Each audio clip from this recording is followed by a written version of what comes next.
Y había varias formas, ¿no? Una de ellas, que fue muy característica, es el ludismo.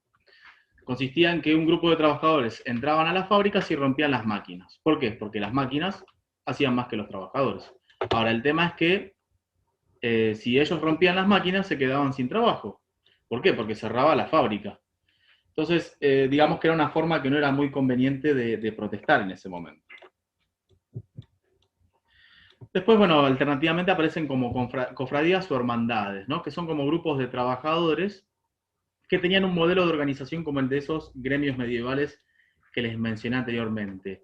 Eh, Era una forma de organizarse más solidaria, ¿por qué? Porque había ayuda mutua entre los trabajadores, ¿no? O sea, se ayudaban entre sí y esta ayuda era posible porque cada trabajador hacía un aporte económico, ¿no? Es como si, por ejemplo, hoy a los trabajadores que están en un sindicato se les descuenta una parte del dinero, por ejemplo, para algún beneficio. Ejemplo, no sé, piletas de verano, vacaciones para los trabajadores.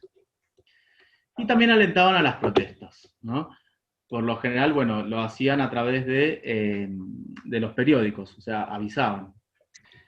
Ahora, ¿qué pasa? Estas protestas empezaron a generar una reacción empresarial, ¿no? O sea, empezaron a generar como el espanto de los dueños de las fábricas, ¿no? O de los empresarios. ¿Por qué? Porque no podían creer que los trabajadores se estén quejando de las condiciones de trabajo. Pero bueno, era entendible porque ningún trabajador va a estar muy contento con trabajar casi 20 horas y ganar una miseria, ¿no? O sea, los trabajadores piensan en Es como te el... pone como de re enojado, digamos, Y, como te y pone sí, loco. es que eso es que es una reacción justa de parte de los trabajadores porque ellos quieren trabajar en buenas condiciones, no es que no quieren trabajar, no están cuestionando la revolución industrial o el modelo económico. Lo que sí están reclamando es que trabajen en mejores condiciones y se les pague mejor. Entonces, ¿qué pasa? Los empresarios empezaron a presionar al gobierno inglés. ¿Para qué? Para, de alguna manera, impedir que esto continúe. Entonces, se empiezan a sancionar leyes sobre asociaciones o combination acts en inglés, según las cuales todo reclamo que haga un trabajador es ilegal. O sea, si yo me reúno con otros trabajadores a protestar o a hacer huelgas, eso está prohibido. Entonces, esto hace que, bueno, cada vez que hubiera una huelga o un paro y la gente saliera a las calles a protestar, el gobierno reaccionaba con represión, ¿no? O sea, enviaba a la policía o quizás al ejército y reprimía o golpeaba a todo aquel que reclamara por una mejora, ¿no? O sea, no era que estuvieran haciendo algo malo los trabajadores, sino que estaban tratando de hacerse oír, de hacerse oír que querían mejores condiciones. Simplemente reclamaban un aumento de salario y una reducción en la jornada de trabajo. Entonces, como esto de alguna manera empezó a ser ilegal, empezaron a reducir quizás las huelgas y empezaron a hacer otro tipo de manifestaciones más pacíficas, ¿no? En lugar de quizás cortar las calles, se reunían afuera de las fábricas, ¿no?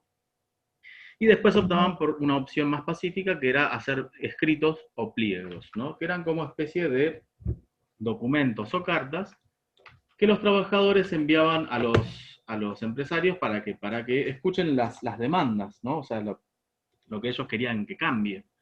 No solamente a los empresarios, sino también después al gobierno inglés. Por otro lado, tenemos que también se forman las uniones de oficio o trade unions, ¿no? Que son organizaciones de trabajadores por oficio, ¿no? Por ejemplo, van a estar las uniones de zapateros, por ejemplo, las uniones de fabricantes de ropa, o las uniones, no sé, de fabricantes de herramientas, ¿no? Que van a empezar a tomar la postura de los escritos también, ¿no? Y ellos tuvieron varios logros. Por un lado, lograron reducir la cantidad de horas de trabajo de los sábados, ¿no? En Inglaterra esto se lo conoce como el sábado inglés, que es el típico día de descanso, ¿no?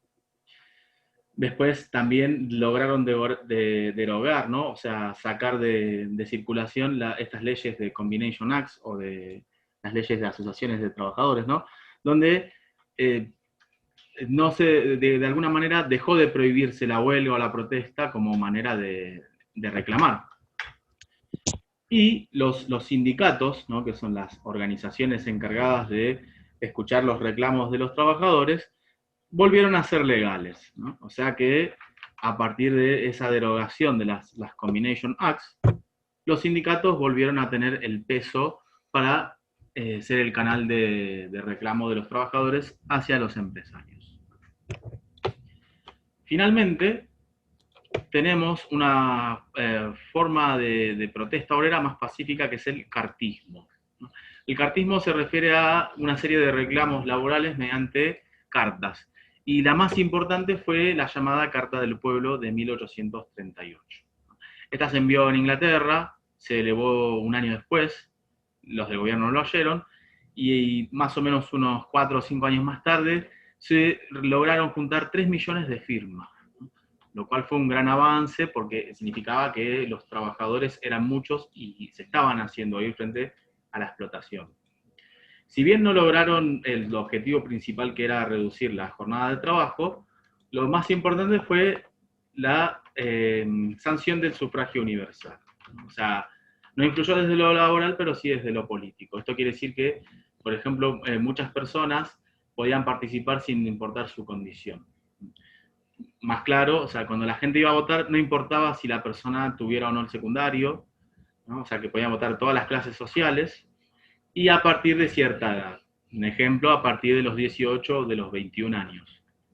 En un principio, este sufragio primero va a ser para los hombres, pero después, poco a poco, a las mujeres se les va a permitir votar.